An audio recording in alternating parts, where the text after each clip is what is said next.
अस्सलाम वालेकुम, मेरा नाम डॉक्टर सैयद अब्दुल्ला मज़हर है। मैं कंसल्टेंट आई स्पेशलिस्ट और सर्जन हूँ और लाहौर में बतौर एसोसिएट प्रोफेसर प्रैक्टिस करता हूँ। मैं आज आपको बताऊँगा टोसिस के बारे में। टोसिस को आम ज़ुबान में हम कहते हैं आँख के बैरूनी पर्दे का नीचे गिरना या आईलिड का नीचे गिरना, या आम ज़ुबान में इसको कहते हैं आँख के बैरूनी छप्पड़ का नीचे गिरना।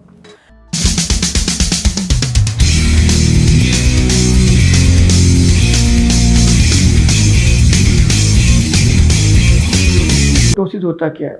टोसिस में बेसिकली जो आँख का बैरूनी पर्दा है, जो आईलिड है, उसकी जो पोजीशन होती है वो नॉर्मल नहीं होती, बल्कि वो नॉर्मल से नीचे होती है। ये किसी एक आँख में भी हो सकता है, दोनों आँखों में भी हो सकता है। बच्चों के अंदर जो है ये पैदाइशी तौर पर होता है, और ऐसे बच्चे जो इस मर्ज़ के साथ पैदा होते हैं उनका मुकम्मल मुआयना होना बहुत ज़रूरी है, क्योंकि इसकी बहुत सारी वजूहात हो सकती हैं, जिसमें पट्टे की कमज़ोरी का होना, उस पट्टे को जो नस आती है उस नस की कमज़ोरी का होना, या किसी तरह का कोई दाना होना, कोई ग्रोथ होना जिसकी वजह से वो आईलिड जो है वो नीचे आई हुई हो। ये सारी वजूहात इसके अंदर हो सकती हैं। इसका नुकसान बच्चे को ये होता है कि ये जब आईलिड नीचे होती है तो ये आँख की नज़र को जो है ये रोक देती है, उसमें रुकावट डालती है। और अगर कोई बच्चा ऐसा है जिसको टोसिस है और उसकी नज़र के सामने जो है वो आईलिड आई हुई है, तो उसको नज़र नहीं आता उस आँख से।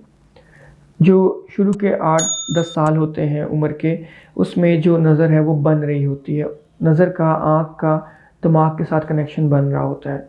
इस दौरान अगर कोई भी ऐसी चीज़ जो नज़र के सामने आ जाए और जो नज़र में रुकावट करे, जिसकी वजह से बच्चा है वो देख ना सके, उसका नुकसान ये होता है कि उस आँख में नज़र नहीं बन पाती, और अगर ऐसा हो तो ज़िंदगी भर के लिए वो आँख जो है वो कमज़ोर हो जाती है।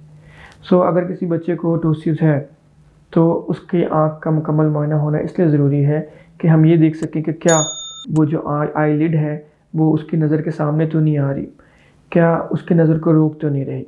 अगर वो उसकी नज़र को रोक रही है तो हमें जल्द से जल्द उसका इलाज करना ज़रूरी होता है, क्योंकि अगर हम उसका इलाज नहीं करें तो उसकी आँख की नज़र ख़राब हो सकती है। टोसिस किसी भी बच्चे में पैदाइशी तौर पे हो सकता है।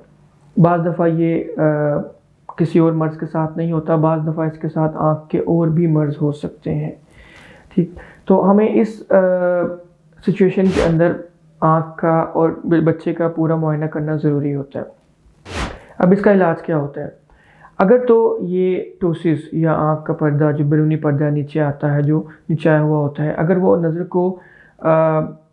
में रुकावट ना डाल रहा हो, फिर बाज़ दफ़ा हम उसका इलाज नहीं करते, हम सिर्फ ऑब्ज़र्वेशन करते हैं। बच्चे को जो है वो कुछ अरसे बाद बार बार बुला के देखते रहते हैं कि क्या ये खुद ब खुद कुछ बेहतर हो रहा है, ये नहीं हो रहा, या ये पहले से ज़्यादा ख़राब हो रहा है कि नहीं हो रहा, ये आँख की नज़र के सामने आ रहा है कि नहीं आ रहा।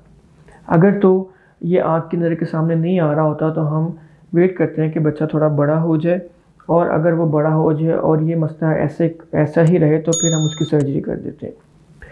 दूसरा, अगर ये मसला ज़्यादा हो और नज़र के सामने आ रहा हो छोटे बच्चे में, तो हमें फ़ौरन उस बच्चे की सर्जरी करनी होती है, ताकि हम इस टोसिस को, बैरूनी पर्दे को आँख के उसकी जगह पे वापस ले आएँ और उसकी नज़र जिसमें वो रुकावट डाल रहा है उसको क्लियर कर दें। क्योंकि अगर हम ऐसा नहीं करेंगे तो वही बात है कि नज़र बच्चे की ख़राब हो जाएगी। फिर ये बच्चे जिनको टोसिस होता है उनकी बाज़ दफ़ा नज़र भी कमज़ोर होती है, चाहे वो टोसिस नज़र को कवर कर रहा हो कि ना कर रहा हो। बाज़ दफ़ा इन बच्चों की नज़र कमज़ोर होती है और इनकी आँख में ऐनक का नंबर भी होता है। तो ऐसे सारे बच्चे जिनको टोसिस है उनका मुआयना इसलिए भी ज़रूरी है कि हम ये देख सकें कि उनकी नज़र कमज़ोर तो नहीं है। अगर उनकी नज़र कमज़ोर होती है तो हमें इस सूरत हाल में उनको ऐनक लगानी पड़ती है। टोसिस वाले जितने बच्चे होते हैं पैदाइशी जिनको टोसिस होता है, उनमें बहुत ज़रूरी है कि आँख का मुआयना किया जाए, ये देखने के लिए कि टोसिस उनकी नज़र को कवर कर रहा है कि नहीं कर रहा। अगर तो नज़र कवर कर रहा है फिर हमें फ़ौरन उसकी सर्जरी करनी होती है, और अगर नज़र को कवर नहीं कर रहा तो हम तकरीबन हर 6 महीने बाद उनको देखते हैं कि ये ख़राब हो रहा है या ठीक हो रहा है। दूसरा मुआयना इसलिए भी इनका ज़रूरी है कि टोसिस के साथ नज़र की कमज़ोरी भी होती है। अगर उस बच्चे को नज़र की कमज़ोरी है तो उसको वक्त पे ऐनक लग जाए ताकि उसकी नज़र जो है वो मज़ीद कमज़ोर ना हो। शुक्रिया।